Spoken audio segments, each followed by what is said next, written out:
That's a good idea.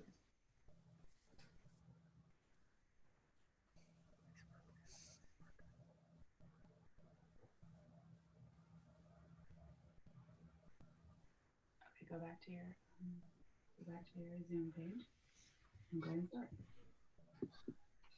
Okay. Go to your Zoom page. I'm at it. No, Mom. The window behind. Look to the left. Oh. Look to the left. Here? Yeah. Go ahead. Hey, everybody. It's Mary Kay Andrews. We're here with Friends in Fiction. And I've got all my pals here with me tonight. And I'm going to let our hostess tonight, who is Patti Callahan Henry, she's going to do all the intros and she's going to do all the hard work.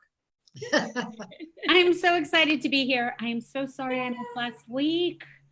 I feel like I want to reach through the screen and hug everybody. We all miss each other so much, and we miss you, our readers out there, and we miss talking about books, and so we're here to do it tonight. So welcome to Friends in Fiction, our brand new weekly happy hour to benefit local independent stores, featuring best-selling authors Mary Alice Monroe and Mary Kay Andrews and Kristy Woodson Harvey and Kristin Harmel and me, Patti Callahan Henry. Every Wednesday for a limited time, we'll be meeting right here to talk about books and writing, to gossip with each other, and to answer your questions, which is our favorite part, all in the name of reminding you to support your local bookseller, if you can. And each week we are choosing a different bookseller to support. And that bookseller will be offering some sort of special or putting all our books on the same page. And this week, it is our beloved bookseller, E. Shavers in Savannah. Both Mary Kay Andrews and I have done our book launches there. I am in South Carolina right now, just a hop and a skip over the bridge to Savannah. And we love Jessica and we love Melissa and we love E. Shavers. It is the oldest running bookstore in Savannah. And so today we're going to be talking about E. Shavers in Savannah and featuring our releases on their webpage through Saturday. When we take our questions live in the chat in about 10 minutes or 20 minutes, depending how long we chat, we'll be talking about new releases and sharing writing tips, but we'll also be giving away a $25 gift card to E. Shavers. So, and then we will also be giving another $25 gift card to whoever orders before midnight tomorrow from that link at E. Shavers. So I also, before we get started on our questions, I want to give a big shout out to our new Facebook page. So if y'all want to send us questions, give us things you want us to talk about next week, if you have anything you want to say to us, we have our own page now. It is called the Friends and Fiction Facebook page. And we will put a link to it in this run. So ladies, I'm so happy to see you. Tell me how you have spent your week sheltering. I think the thing I want to know the most, and I know we text each other and we talk about this, but what is the one thing that is helping you the most during these days? The one thing that's kind of, because we're all people. We all want to be on the road. We want to talk to our friends. Tell me the one thing that's helping you this week. Maybe it'll help me. I don't know. Chardonnay. Chardonnay? Okay, I'm writing that one down. I hadn't thought of that. Okay. That's a good one. Cabernet. Yes. Chardonnay, Cabernet. Okay, champagne. Okay, we pretty much. I'm I'm actually drinking kombucha, and it looks really gross. It looks like some really terrible wine, but So I think we've gone through all the alcohol food groups. So other than the alcohol food groups, what is the one thing that's helping you the most? Pictures of other people's dogs. Oh, I love that. Yeah. Oh, the one night I don't have my dogs. I can't believe you said that. Gardening. Gardening. It's been so great. I haven't gardened in a long time, but last night a bear, B-E-A-R, huge bear, carried off our composter into the woods. No way. Oh my goodness. In the wild is a whole new experience. Do you have a camera or anything that caught it so you could see? Well, we have pictures of the mangled composter I can share. Oh my God. But here's the funny truth. That would freak me out a little bit. I called the police and reported that someone stole my composter. But I love that they found it. You called a big hairy guy. You called the Mounties on Yogi Bear? That's hilarious. Harry, I can barely wait to see the incident report in the newspaper. Oh my goodness. We need to get one of those motion cameras out back so Yes. you can see the bear. Yeah. I need to do a lot. How about you two? How about you, Kristin and Kristy? One thing that has kind of really cheered me up this week. I have a good friend who's the producer of a local, she's one of the producers of our local NBC affiliate. And she ran a food drive yesterday that she was hoping it would raise some money for the local food bank, which is called Second Harvest. She raised over $1 million in 24 hours What? for our local food bank. I mean, she put this together, and she put it together right after her dog had passed away. So she was grieving and so upset and whatever, but she was in just such a bad place, but she did this amazing thing for the community.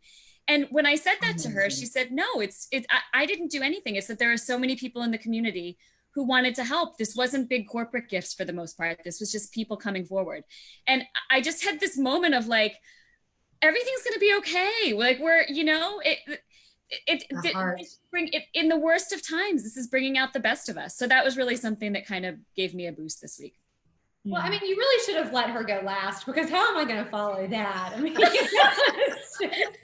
I mean, from compost to $1 million gift. that sounds very trite now. No, it's not. Yeah, Anything to help us through, like watching other people do good things. Yeah. It inspires us. No, to do it's something. amazing. Yeah. That's incredible. Well, I have a new book coming out next week, Feels Like Falling. And it's been, obviously it's a different time for books coming out. And I was sort of stressed because none of the, reviewers and bloggers and influencers and bookstagrammers and people that, I really sort of count on, none of them had gotten their books because the shipping was backed up. And so they all started getting their books yesterday, and they all started posting, and it was like the happiest thing that had happened in a long, I was so excited because I was like, okay, it's here, like it's happening, it's coming out. And just to know that, people are supporting you and they have your back. And I think, that has been such an incredible thing that I'm sure you will all agree. I feel like that has come out of this is that authors are being so supportive of each other. And I mean, just people are coming together in this huge way to help each other. And I mean, support our local stores and all of that. So it's been good. It's been a fun week just to see that. And I think I'm just kind of distracted by everything, by things like that going on, that it's been sort of an easier few days. Can I just say too? I've been so excited about your book coming out because I feel like you're the first of us who has a new book coming out now that we've been doing Friends in Fiction, Kristy. Yeah. So I think I've texted you like 10 times a day, like, "Ooh, what if we do this or what if we do that?" Like, so nice. I'm like, yes, let's do it. It's so great. That's the time. Well, what it's done is make us all get out of the rut of doing the same old when it comes to our books or promotion or even just connecting with each other. It's gotten us out of the rut of doing the same old. And I love seeing all the different ways that people have found to connect. I mean, there's nothing that can beat us all finally being in the same room. I received Kathy's book Mary Kay Andrews' book in the mail 2 days ago, and I got teary-eyed because I was standing in the kitchen here in South Carolina where we brainstormed that book. Yeah. And I could almost see, I texted her immediately, said, I can see you sitting at the table. She would get up really early in the morning and get out that big legal pad of hers. And I'd come downstairs and she'd already be 10 pages into her longhand writing. And now it's a book that we can all read in a couple of weeks. So yes, I think that all these books coming out, all four of y'all, it's exciting for me. So now it's time for one of the happy hour's favorite parts, the Q&A. So many of you sent in these really great questions this week. So thank you for doing that. So we have picked 4 of those questions to answer. And if we don't pick your question, then keep an eye on the Friends in Fiction Facebook group, because we might answer it there or flop it on for next week. But Mary Alice, I'm going to start with you. Okay. So we picked this question, and it's the perfect question because Mary Alice and I talk about this all the time. The pros and cons, why she does it, whether she'll do it again. So the question is from Allison Wayments. I think I'm saying. Hey, Allison. Hi, Allison Wayments. My question is, how do you decide if a book you are writing is part of a series or if it's a standalone? Is this before you start or after you write the first book?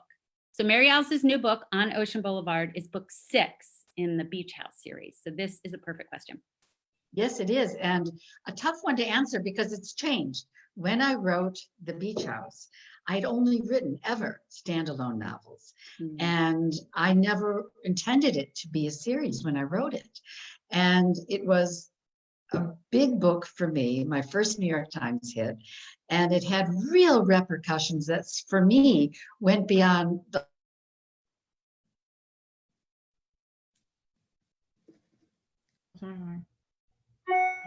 Oh, Mary Alice froze. Oh, but she looks so pretty. She froze in such a pretty position. You got to do it for Mary Alice. So we'll wait for her to come back. I began writing an up. Oh, Oh no, she still looks beautiful. I mean, you're just still beautiful, even frozen, Mary Alice. Frozen Mary Alice. she looks like Okay. she's thinking up her next book, doesn't she? She probably is. dreaming of book 7. If she took a quick nap and is dreaming it in its entirety right now because I always make fun of her because I get mad because she says she dreams her scenes. And like, I who know. does that? I know. who I know does she's that? in the mountains of North Carolina, and I think that's probably her connection is. yeah. Yeah, her, Yeah. The bear stole. the bear came. The bear Wi-Fi. came back. The complex Okay, so Kristy, I'm tossing it to you. This question is from Kimberly Bradford Scott. Okay. And that's another thing I noticed, that 3 name Kimberly Bradford Scott. When I asked Kristin the question, the only non-3 named author on the, we gotta get What- a name. What am I even doing here? I What know. are you doing here? But I have a question. I'm sorry, this is off topic, but is Harmel your maiden name? It is, yeah. So actually, I'm Kristin Harmel Leitz, but I've been writing. I only got married 6 years ago, and I've been writing much longer than that. So it didn't make sense to Okay. tack that name on. Well, you're Kristin Harmel Leitz. Okay. Yep. So Kristy, this is from Kimberly Bradford Scott, who was part of the 3 name club. Right. And it's who was the first author you fell in love with? Not as a person, but the first work you fell in love with. I think that's what she means. I don't think she means which author you ran off with. Who was the first author you really fell in love with their work? I love that question, and I think it was Roald Dahl. I thought about this for a long time. Like, what is it? Because I think loving a book is different than really falling in love with an author and everything that they write. And oh, good, Mary Alice is coming back. Or is it the bear? Oh, She's it's back. Okay, well, we've moved on to me now, Mary Alice. We'll come back to you when she's done. Okay, go ahead, Kristy. But we would like you to know, Mary Alice, you froze in the most flattering position. You looked beautiful when you froze. You were like, Mine would have been like this. Oh. Go ahead, Kristy, with Ronald Dahl. Okay, so Matilda, I think it's the first one of his books that I read, and I just loved that book so much. I still love it. Little Will and I listened to it on audio recently, and it was just, it was so good. It's just the best book, and I just read it over and over and over again. And I think it was because I was a little girl who loved books, and she was this little girl that loved books, and I just related to that. And so I remember my mom buying, obviously we had read Charlie and the Chocolate Factory and some of his other books, but then I started reading some of his memoirs when I got older, like Boy, and I can't remember the other ones, but they're so good. There are images from Boy that like still stick with me. Like I'll think of them every now and then, and I probably read it when I was like maybe 8 or 9 years old. So yeah, I think that was the first one. Okay, Mary Alice, keep telling us why you I decided. know. In short, that's the joy of living in the mountains. Other than The Beach House, when I write a series, I know it's a series now. I plan it. Otherwise, I know it's a standalone and I plan it. It's a whole nother world of writing. It's another focus. It's a way, but The Beach House just keeps going on because each book is independent, but it's part of the whole. Do you have any other series? The Low Country series, That's right. and that's right. 4 books. Oh, it's so funny. I was using books to prop up my computer, and this one was here. Oh, The Wedding. Oh The my Low Country gosh. Wedding. I love that book. I love that book too. That's why it's at my house. So, Kristin, your question is from Melia Duke. Hi, Melia. hello. Why did you choose to become a writer? Oh, that is such a good question. But before I answer it, I also have to say, Kristy, have you seen Matilda the musical? Since you mentioned Matilda. No. The lyrics are brilliant. Oh my gosh, they're so good. And I I bet, didn't see it in New York. I bet I can watch it online now because everything's You online. might be able to, but even if you can just get the recording, oh my gosh, the lyrics, it made me fall in love with it completely all over again. But for Malia Duke's question, so why did I become a writer? I've always loved to read, and I've been making up stories for as long as I can remember. But when I was young, I had the idea that books were just something for enjoyment. And I was this dorky kid who, in addition to having all these posters of the New Kids on the Block on my walls, which, you know, that dork all the way, right? But although I still have a soft spot. Cassidy, so Well, there you go. I mean, we all went through it, right? But I do still have a soft spot for Donnie Wahlberg. But so cute.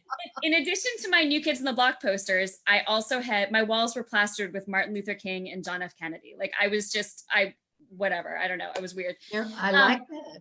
But I mean, that really meant so much to me. And I thought I would love to be a writer, but I don't know that writers can change the world. And I want to be someone who changes the world. And so it was just sort of this idea of, well, I'll just write on the side. And, you know, this was when I was young. And then when I was about 12, I read The Diary of Anne Frank. And it was the first time I realized that words have the power to change the way people think and the way people feel.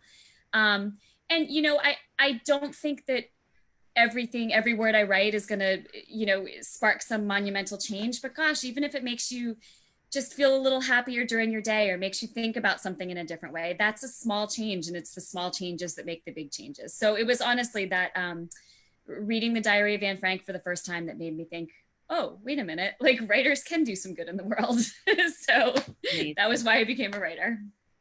It's a much deeper answer than I would have given.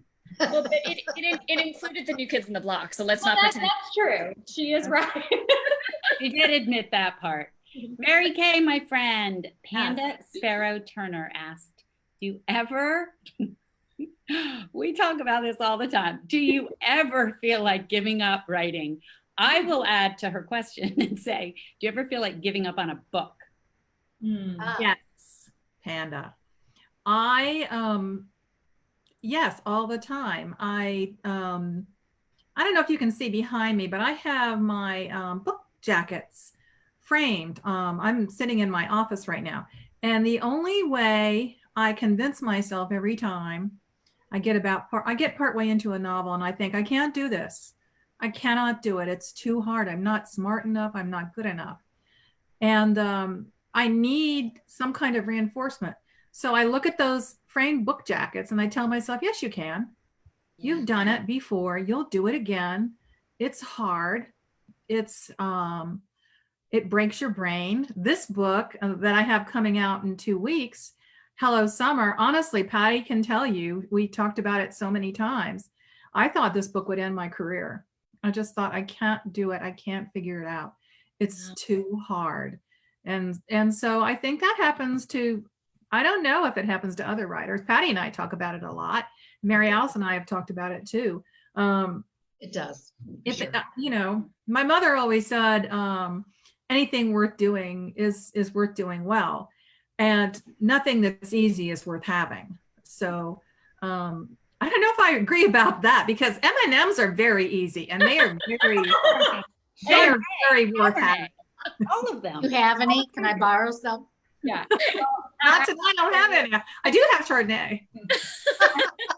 I've talked to a lot of book bloggers and people this week randomly, Mary Kay, and they've all said that this is your best book ever. And I think that's a big thing to say, I feel like. And that's probably why it was so hard, you know? That's probably why it was so hard. You were going to a new place. It doesn't get any, do you all think it gets easier? No. So Every much time I see the blank page, I'm filled with fear again. That first line, how do I, because it sets the tone. And can I do it again? Yeah. I also feel like when I get started, I have this great fear. I don't know about y'all, but am I going to waste hours and days and years of my life for something that won't work? Yeah. And then that fear seizes you up. And the book I just handed in that doesn't come out till next year, I abandoned twice. And if some of these ladies, I had to talk her off the cliff. yeah, I was gonna say, if they hadn't grabbed me by my hair and pulled me off the ledge, it wouldn't exist. And now I love this book. I love this book so much. But you know, you had to dig really, really hard Yep. to find the soul of the story. Yep. Because you changed it. Yeah, I had to find the door in. I took a writer's workshop with Sue Grafton, the late amazing New York Times bestselling mystery writer. When I was trying to get published, and she said something that stuck with me all these years. And she said, writing every book, the process of writing it teaches you what you need to know about that book. Wow. Unfortunately, it does not translate to the next book. Wow. So true. So true. It just teaches you about that book. That book. Well, Patti had to talk me off the ledge yesterday, so. Oh, my daughter is trying to FaceTime me. So I'm Put her on. Bye, Megan. Just zoom her in here. Oh, that was crazy. Okay. So Mary Kay, why don't you have your awesome daughter, Katie, who is not FaceTiming you in the middle of your live Zoom, and ask her feed from me. Ask her to pull a couple questions off the Facebook feed. Okay. And thank you to all of you who are asking us questions. This is great. Can you hear her? Can you guys hear me if I'm asking questions? Yes, Yeah. absolutely. Okay. Someone wants to say specifically to Mary Alice, how did you get involved with turtles? When I Oh joined, God, that's a whole show. my heart. Honestly, short answer is when I moved to the Isle of Palms permanently, the first thing I did was become a member of the turtle team, one of the very early ones. And that was 20 years ago. And there's a fascination for those ancient mariners that I still hold today. And Patty's always like, oh God, here go the turtles again. But I love the turtles, and I got. But I love them. I do. I love the turtles. And she took me to I took you to a nest hatching. a nest hatching. I cried. It was beautiful. That's magical. Yeah. Yeah, it sounds like it. Okay, here's another And we're one. not allowed on the beach yet. We're just getting our permits this year because Oh, they were wow. worried about what was going to happen. And they're just allowing us on the beach as soon as we jump through a few more hoops. Wow. Have you ever started a new book and not liked it? Not liked it? Oh, yeah. I don't know if it's that I didn't like it. I It's didn't that find it. didn't know if I could find my way into yeah, it. very good way Because I to would put it. never start it if I didn't like it. You mean reading one? I thought they meant writing one. Yeah. Yeah, that's what Yeah, I yeah, mean. writing one. Okay, good. Because after I said that, I was like, oh, no. Okay. Yeah. I've started I and think thought, oh, I don't have a way into this story, but I've never thought I don't like it. How about y'all? You know what it is? I won't start a book until I've done enough research that I know it's going to last me for a year. I don't have that kind of time. I don't think anyone in this group has time to. So we've done the research, the thinking before we actually begin the writing. And it's not so much the book I don't like, it's the characters that I don't like so much, especially the evil character, the one that has the big or the what I call the namby-pamby character, who you don't really like at the beginning because the story arc is when, oh, I really like her at the end. Yeah. It's a long way to get there. Yeah, lots of times if you find that you don't like the book you're working on, that's a diagnostic thing. Oh, I like that. Yeah. That it means you're not, maybe the conflict isn't strong enough. Yeah. Maybe the setup is wrong. And my writing process is different from a lot of people's because my editor and my agent I'm asking them to read over my shoulder when I'm getting started. So they are pretty good about saying, no, that's not working. Back it up, sister.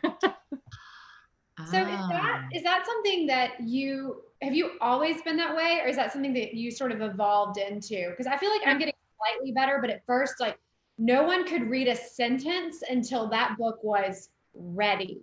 Yeah, I think it's probably a throwback to my newspaper reporting days. Oh, that makes sense. And Kristin was also a journalist, and so she can tell you that you're writing on deadline, and you write it, and then it comes out a day or two or the next week.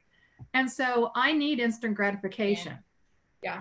I do it sort of like between the two, between you, Kristy, and you, Mary Kay, I will write that first draft, but I call it the shitty first draft, like Anne Lamott gives us permission to write. And at that point, I won't do any more until I give it to my editor, because I don't have time.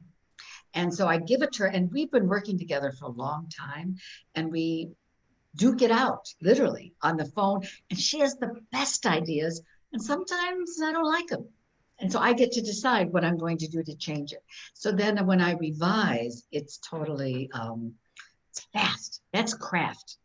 That's not guts and blood, it's craft. And I'm now working with a new editor, so it's going to be a new experience. It's, and you too, Kristy, it's working with a new voice, a new thoughts, and I'm looking forward to a new relationship. But I'm going to clean up the book a little more before I send it in. Than you did last time. Well, and that's how I was too, because I felt like I'd gotten to that place where, you know, that really rough draft I could turn in. And then I thought, no, I have a new editor. I need to wow her. Like, I need her to say I'm good. So I like really, really struggled through this one. And my mom and my 3 aunts always read them. They're the only people that read them first, but they always have lots of notes for me. So they read them and then I turned to them. So it was okay. She liked it a lot, so it was good. I love the diagnostic thing. Yeah. What we should do next week is all show up with the one diagnostic tool we use when we feel stuck. You mean the succometer? Yes, that thing. Because I can think of like 2 or 3 Off things and off the chart. That's actually a really great. Okay, Katie, is there one more question before we? Yes. Do any of you go back and change the first sentence of the book? Always. Every Yes, time. yes. The first sentence, the first chapter. Oh yeah. I used to I used to teach a writing class, and in the writing, it was a how to write a novel class for Media Bistro. And in that class, I always said, you can't ever get bogged down on those first 3 chapters, because they're going to be different at the end than they were at the beginning, at least for me.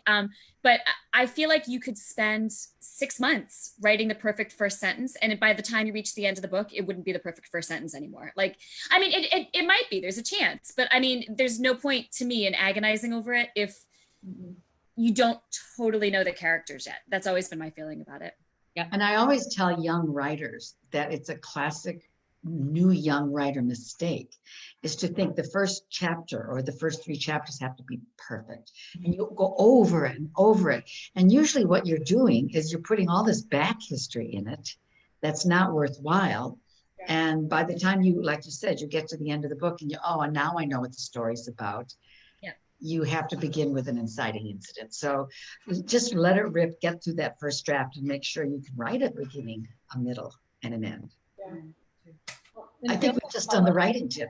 I had a prologue, and I really loved it. I would have told you I was very attached to it. And then by the time I got to the end of the story, I thought, this book doesn't need a prologue anymore. Like, the story just evolved in a different way. And so I cut it out. So. Well, that's what's so fun too about our websites now, because the first chapter I had for Becoming Mrs. Lewis, I polished that thing until it was shining like a diamond. It's not even in the book.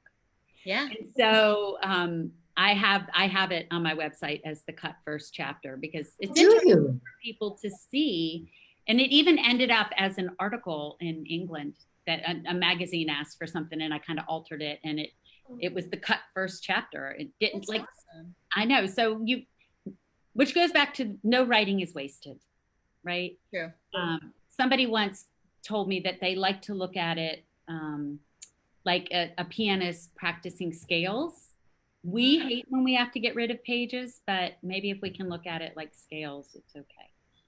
So I know we could do this forever. So we're like already passing our time limit, because Q&A is my favorite. And we've got a winner, by the way. Pardon? We have a winner for the gift card. Oh, announce it. Cherie Jankovic-Kuhn, K-U-N. Yay! I named a character in my next book after Cherie. Oh, that's awesome. A novel baby from that group. So Cherie is going to send, she can go, you're going to get her email, and I'm going to send her the code to buy the books at eShavers. Right. Okay, so this has been amazing. Congratulations. Congratulations. So all our books are on sale on one landing page on eShavers right now. Kristy's new one, Feels Like Falling, which is out in 6 days. Kristy. Mary Andrews, which is Hello Summer, is out May 5th. Mary Alice Monroe's On Ocean Boulevard, which is the 6th in the Beach House series, is May 19th. Kristin Harmel's The Book of Lost Names is coming out on July 21st, which sounds far away, but you can pre-order it. All these books, obviously, you can pre-order from eShavers, and they will ship it right away to you, free shipping. So, and whoever orders any, and my book, Becoming Mrs. Lewis, the expanded edition, I don't have a new book out until March of next year. It's historical fiction called Surviving Savannah. But my Becoming Mrs. Lewis expanded edition paperback just came out right about the exact same time they sent us Sheltering in Place. I was so lucky. It's like perfect timing.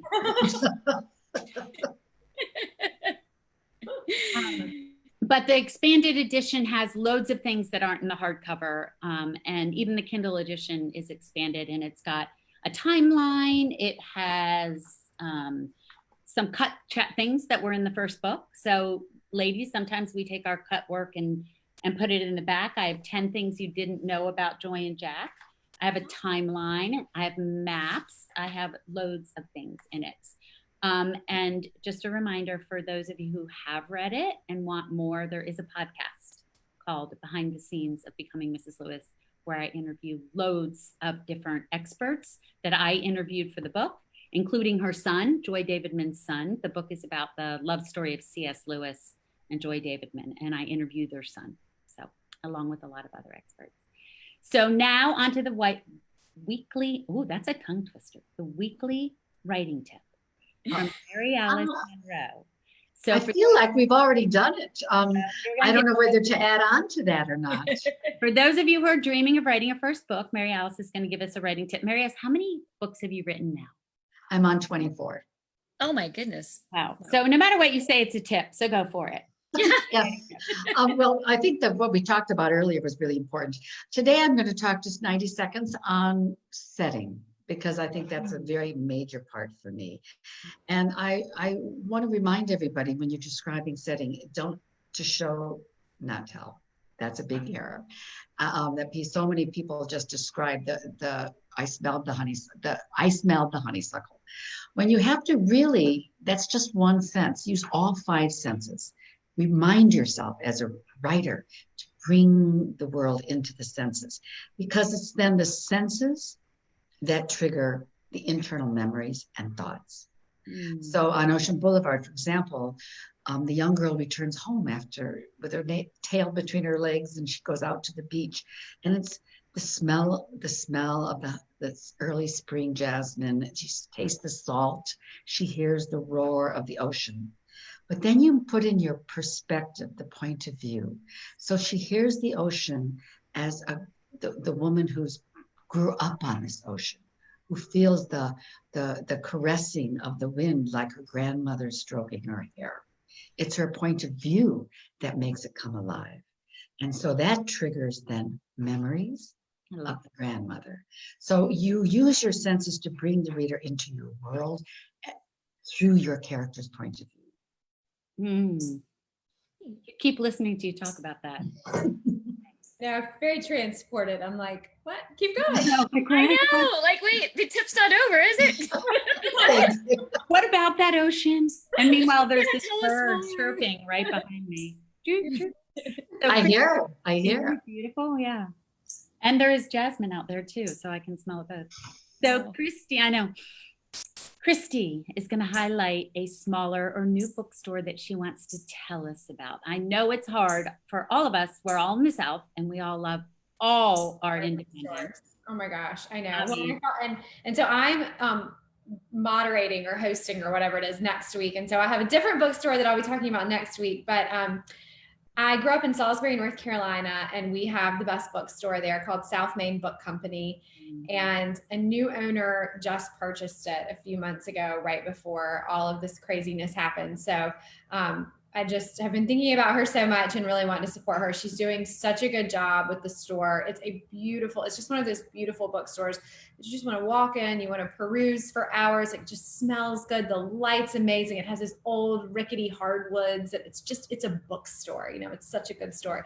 But it's South Main Book Company. You can pre-order any of our books from the store. She actually worked with Mary Alice and I did a virtual event on Monday, and she took orders for us, and she's lovely, and she has a beautiful, precious little girl, and she's great. So I just want to see her bookstore do well, as we want to see all of them do well. It's very hard. That's why we're here. Yeah, absolutely. Okay, so Mary Kay, she's going to tell us about a book she's read recently. I know I have been texting everybody, including y'all. Tell me something to read. Tell me something that'll transport me. Give me a new audiobook. Give me a new. So I can't wait to hear what this is. Tell us, Kathy. Well, I really just started reading it. It's called Summer Longing. And it's it's Jamie Brenner. And it takes place Cape Cod in Provincetown. And I liked Jamie's other books, and it comes out in May, and I'm already loving it. And for me to love something right now is saying something, because I'm so distracted and stressed and anxious. So, but so far loving it. And it's called Summer Longing, Jamie Brenner. Are y'all having trouble reading more than, like, is your focus a little mushy? Yeah. We talked about this a little bit last week, and for me, I think audiobooks have been different. I can listen, and it actually is very comforting to hear the story read. Like I said, like I remember Mama, just sitting around the fire or the pool, or wherever you are, and listening to a story. Yeah. Reading, though, the words is a bit harder for me. Yeah, it's a bit harder these past few weeks. It is. Kristin, tell us about a debut author shout out, someone that you want to kind of tell us about that's a brand new author. Can you imagine having your debut book in the middle of all of this? No. Hard enough having a release in the middle of it. How could you possibly?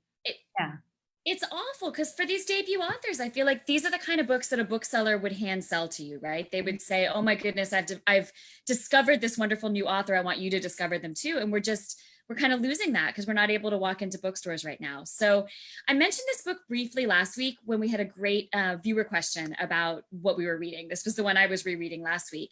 It's called You and Me and Us, and it's by an author named Alison Hammer. It's set mostly in the beach town of Destin, Florida, so it definitely has that beach read feel to it. But it's sad in a sort of a really cathartic way. The novel's about a family, Alexis and Tommy and their daughter Cece, and their final summer together as Tommy dies from cancer. It's definitely a tearjerker, but it's a beautiful one. So if you need a good cry, it's one of those books that kind of you can't put down, and then it leaves you feeling just restored and just completely cleansed in the end. But I also wanted to mention, just talking about debuts, there's a great website that I actually know about because I was looking for stuff about Alison Hammer. It's called 2020debuts.com. So just 2020debuts.com. And it features a lot of debut authors and quick snippets about their 2020 debuts. So it's worth checking out if you're the kind of person who likes discovering new authors, who likes that bookseller recommendation, because there are a lot of great books there. And if you discover something that sounds interesting to you, it might help an author who might be getting sort of lost in the middle of all the shutdown. Yeah. Well, what we'll do on our Friends in Fiction page, Facebook page, is we'll put the links to every single thing we talked about this week. Yep, absolutely. The books we suggested, the 2020 debut, we'll put all of that there. And so that's facebook.com/groups/friends in fiction. I think I'm remembering it off the top of my head. That's right. Yeah. Yes. And that's a point to don't look for us under a page. It's a group. It's a group. So Yeah. It's a group. Yeah. Thank you I was going to read that out loud, and I was like, friends and / like, so thank you, Kristin. Well, maybe it's a /. I don't know. What am I talking about? There's a slash. Just put Friends in Fiction in the search. Yeah, if you Under look for group, Friends in Fiction group, because there's a lot of announcements. So Friends in Fiction group. Oh, good point. Thanks, Mary. We're pink. Just type in Friends in Fiction and look for the big pink banner. You'll find us. Oh, it's everywhere. Kristin, it's everywhere. Ladies, I love seeing your faces. I know we could talk for hours. Kristy, good luck this week. We are all rooting for Feels Like Falling. And, wait, let's raise a toast. Here's to Feels Like Falling. We're not done yet, but yes, to Feels Like Falling. Can I just say, seriously, like it is the perfect book, I think, to just kick off that beach read season. I know we have Mary Kay coming up the week after that, Mary Alice a few weeks later. But I mean, gosh, like what a great new release to get started with. If you order it now, it'll be at your doorstep on Tuesday. And Patti, you did not talk enough about your book, because your book's incredible too, the one that just came out in paperback. It's one of my favorite books. I heard you talk about it the other night, and I just, oh my gosh, I'm just blown away by the amount of research you did, and it's incredible. So that's another wonderful one to look at. I'm just so excited to talk about good books. You guys all have such good books. I know, and we could keep doing this, but we Forever and ever. keep people too long. So thank you for coming, y'all. Please support your local bookseller. Message us, follow us, join in on the Friends in Fiction Facebook group, and meet us back here next Wednesday at 7 p.m. where I can just sit back and relax because I'm handing over the reins to our dear Kristy Woodson Harvey. I'll be panicking. And she will take the reins. And now I'm going to have a glass of wine, and I love you all. Bye-bye, Bye. everybody. Bye. Bye, thanks everybody.